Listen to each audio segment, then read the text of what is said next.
So yun na nga guys, final destination na namin. So doon sila at ito po ang isa. Yan. And ito na yung final destination namin guys, ang Alaminos.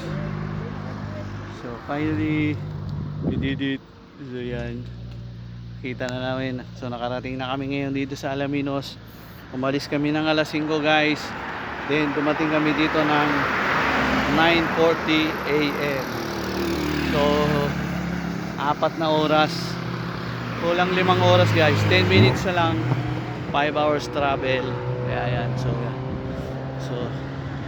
thank you, salamat sa pagsubaybay nyo sa aking mga videos, sa aking mga videos. Thank you so much.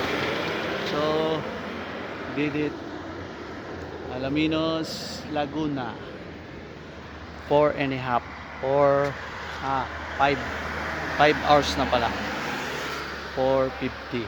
So 5 AM kami umalis, dumating kami dito na 9:50. Oo tama, 9:50. So yeah, thank you guys. So see you next live video.